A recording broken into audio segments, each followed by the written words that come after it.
We get compliments about the public landscaped areas throughout the city of Hot Springs, particularly the downtown area where we're sitting here in Hill Wheatley Plaza amongst some beautiful landscape beds. And here it is in winter.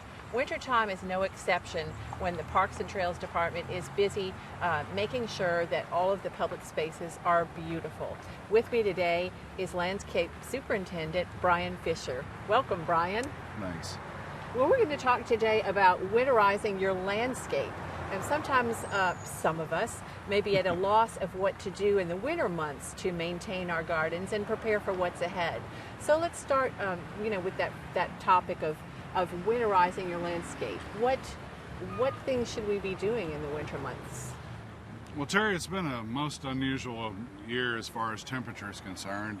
I mean, we had a really cold winter and really cool spring. That was different, and the summer, for that matter, was off. It didn't really affect anything. It just kind of threw some things into blooming at later times and that sort of thing, and maybe even gave the plants a little bit of a rest. Anxious to see what the upcoming year has in store for us, no doubt.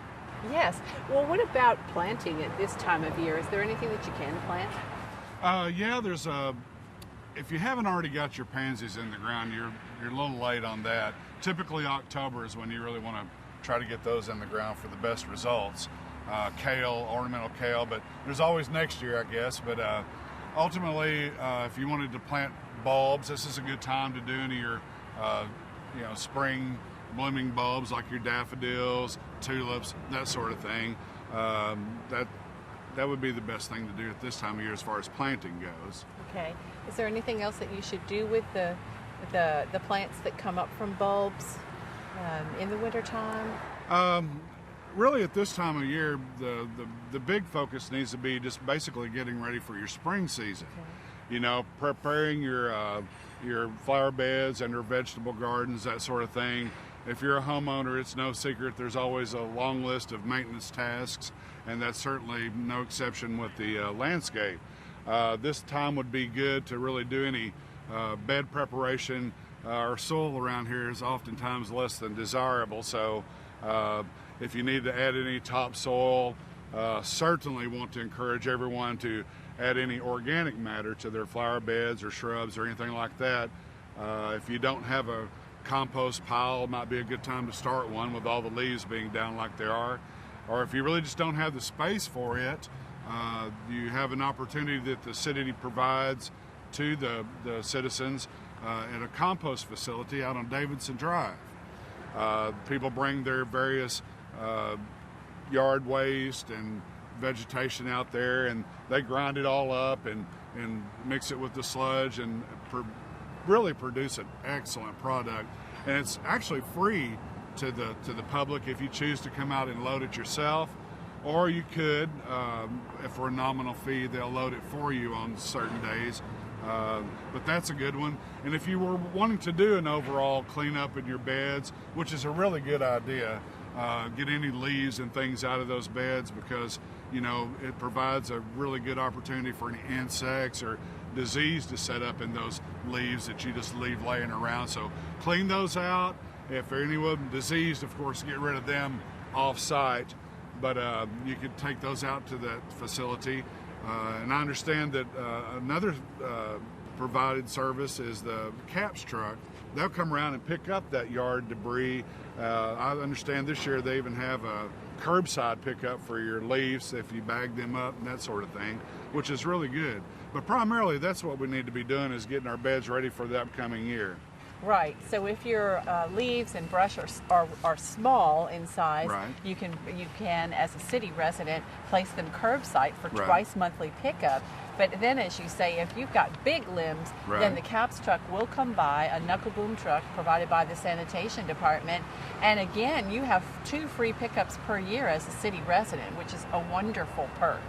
It surely is. Okay, well, let's talk about trees. What should you do with trees at this time of year? And can you plant any trees? Actually, Terry, it's an excellent time to do any tree plantings that you might want to do around your home, or if you have lost any over the course of time and you want to do those replacements, it'd be a good time to do so. Primarily, not just real estate is it location, but it's that very much for the trees as well. You really need to take a hard look at where you're planting these trees. For instance, you don't want to plant any large growing oak trees around any overhead power lines or anything like that. So you need to take a look at how they're going to grow and what they're going to grow into, and take these things into consideration. And also, when you're doing your tree plantings, you need to be certain that you make sure there are no underground utilities. Oftentimes we think, well, there's nothing here, and then come to find out there is. And there's another service that the state provides. It's an Arkansas One Call, that they'll come out and they'll mark these underground utilities for you, and at no charge. And you'll save yourself some time and some money, because if you did happen to get into any underground utilities, from what I understand, you're responsible for paying for those repairs, and I don't have that kind of money. So do your homework both as to No the doubt. type of trees you're planting, where you plant them, and being most careful as to where you place that shovel before you start digging. Yes, Arkansas One Call, you can give them a call, and they will help you out if you've got any questions as well before planting. So let's talk about pruning trees too. Is it a good time of year to do that? Terry, pretty much any time is a good time to be doing any pruning.